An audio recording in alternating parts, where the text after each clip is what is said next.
And bonjour, this is Bruno Larvol, and we're going to talk about the ASH conference, the American Hematology Association conference in San Diego in a couple of days. I'll be there actually in person.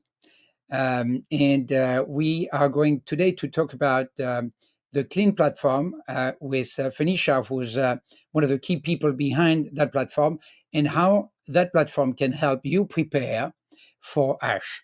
So, Phoenicia, welcome to the podcast. Thank you, Bruno. Thank you for having me here. Phoenicia is one of the rock stars at LARVOL, and she's running a team of 20 analysts who every day analyze cancer data in order to enrich the data set in CLIN.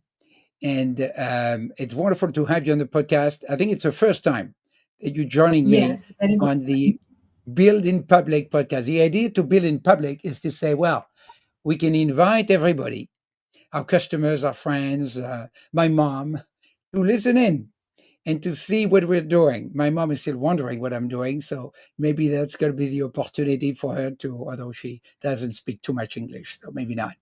But the idea of building public is to share our journey and how we're building this product. We put a lot of passion, a lot of effort, a lot of caring. Sometimes we fight. We stay friendly, but sometimes we fight because we care very much about the user experience of people using CLIN, in this case, to prepare for conferences.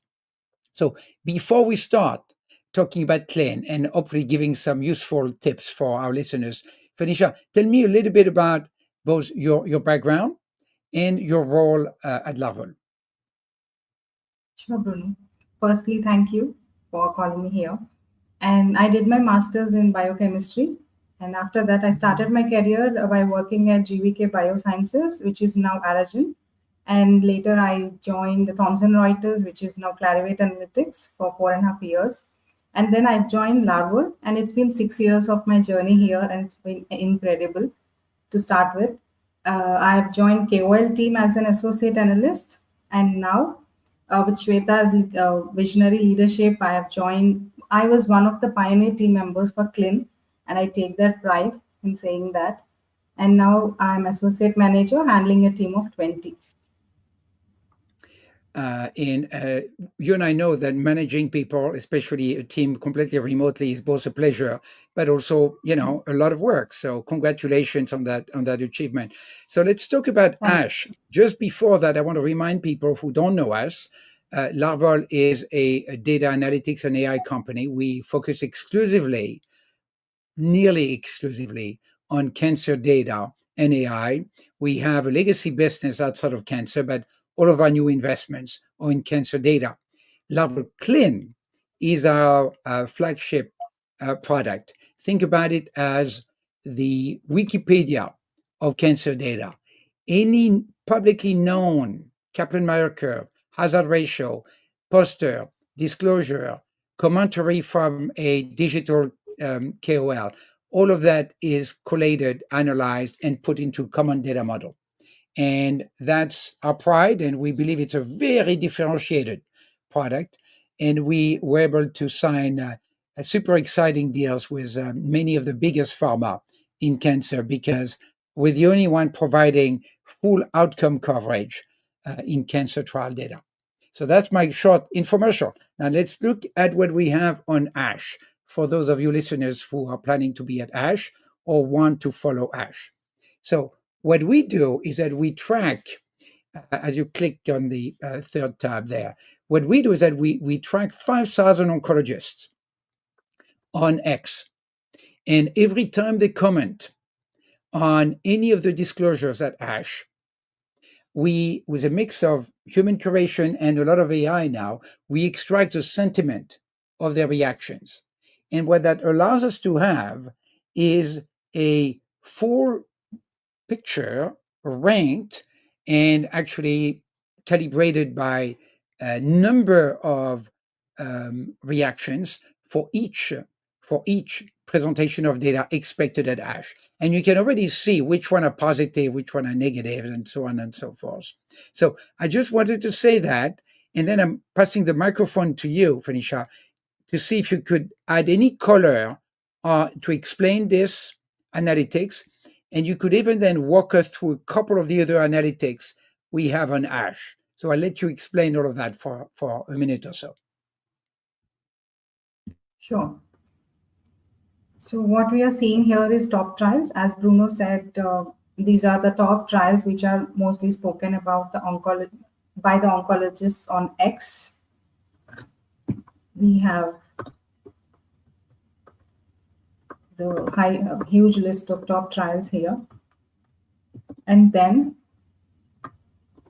these are the top influencers that were talking about any clinical trial on X.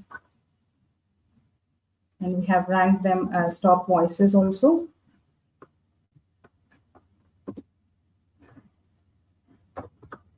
And these are top companies.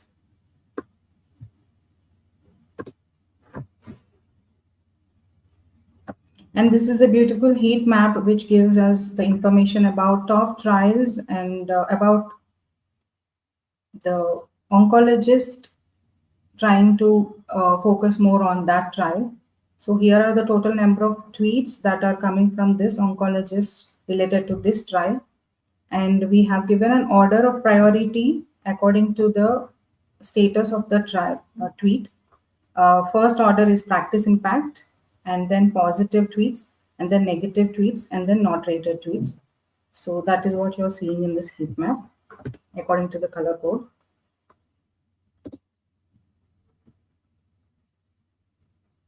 And we have top products from the top abstracts from ASH and their respective top MOAs. And we have also an option to compare with previous years where it compares the data for past two and the current year. And the thing I wanted to add is that, actually, go back to where you were. I saw something very interesting, a big spike of difference from one year to the other. Click again on compared with previous year. Right. So, okay. All right, we can see which of the diseases were much more discussed in previous years than this one. Okay. So now if you click on any of these bars, is it clickable to somewhere? Yes. So this in is this case, because I clicked 23 bar. Yeah. Yes, you get to the abstracts. Now, in the first few analytics, when you click on the bar, you get to the actual expos, the tweets. Let's get to the first page with a ranked list of trial disclosure. Yes. Yeah. So here we can click on any of these trials, and then we've got all of the commentaries, like Papa Him, Aaron Goodman, say it's dead to me. He's always going to be, of course, a very critical voice and always interesting. So here are all of the commentaries. Scroll down. That's it, right? For this one? No, there are 32. 32. Right. Someone is saying it's practice changing. Let's look at one of these. Okay. And it's always great to see, of course, different opinions. Now, and Raoul Gossain from Monk Brother, famous, of course. So all of these are digital opinion leaders. Now, if you click on them, you get to the thread where it's coming from. Yes. So one thing I always say is that I used to believe that AI cannot do sentiment from tweets in healthcare. It's too tricky. And I was wrong.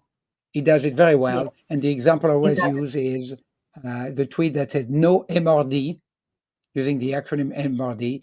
And of course, AI had no problem saying that is a positive tweet because having no minimal residual disease is a good thing.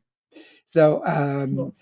So AI is doing a good job. We still QC, especially the negative, to sometimes override what the AI says in terms of sentiment.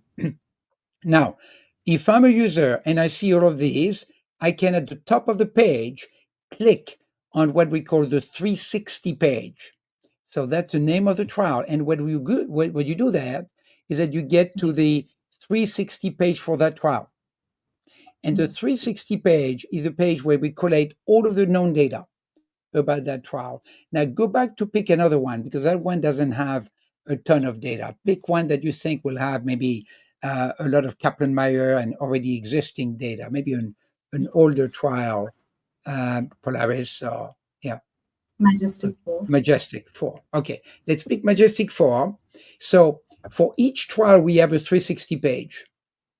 And that 360 page includes the tweets, the milestone. But again, these are new trials. So you know what? Let's pick a trial that even an older one Polaris.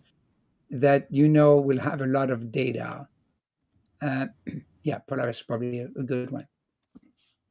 Okay, because I Yes. want to show here we are. Yeah. So when you have mature data on a trial, we collate all of it. So if you scroll down, you can see we have all of the data from the very first poster till today, right? We have a lot of data. Every publication, scroll further, yeah, anything we have from the very first poster until today, right? And we have organized that in a reverse chrono way. So you can take a time machine and see how the data has evolved. Ooh, that's a lot of data. So go back to Since the top. 2018. Since 2018, that's right. Now, out of that, we highlighted the key data at the top. So the most important Yeah. slides, the most important recent slides are here at the top, right? Now, you have all Yes. of the tweets. Click on Twitter reaction. All of the tweets for that trial is here, right? So you have the overall sentiment for that trial. Then the other thing we do is that each time there is a landscape generated, comparing that trial to other trial, we also annotate and extract that landscape, right? So that allows us to compare that trial to others. We also extract the KM plots, the forest plots, the response rate, the adverse event, and the milestones. So your team does a lot of that work. So why don't you explain a little bit, maybe these for the audience? Yes, Bruno. So here we are seeing on the KM plot tab. So we curate all the time to event survival related analysis graphs. We digitize the graphs. So what we are seeing here is the digitized version curated by LARVOL team. And this, if you place your cursor on each graph, it is going to describe what that graph is about in the right handed side pane. So we have various options to include multiple graphs here, to view the curves and to know the medians. So there is,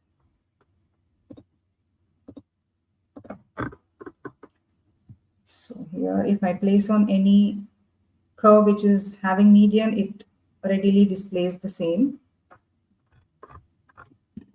And after that we have forest plot. You can also compare trials as a different function that Yes, we'll discuss another day when you can compare trials. yes. Forest plot is my favorite tab to say, because it allows the user to do meta-analysis here itself using multiple endpoints, and even with overall patients versus subgroups sometimes, and even within the subgroup, if you are favorable to watch the data curated, you can select them. So all this is curated by the backend team, manually. Your team has a lot of work. They are form, fast automation. Yes. Right? That's the Yes. motto. Your team is very fast and on a mission. And then we have response related data, where for now we are showing overall objective response rate, complete and partial response, ST and PD, and the relative sources from which the data is coming, we are showing it here. And then the adverse events, the general adverse events and the specific adverse events. So we curated something from ASH 2024 already from the text available from abstract.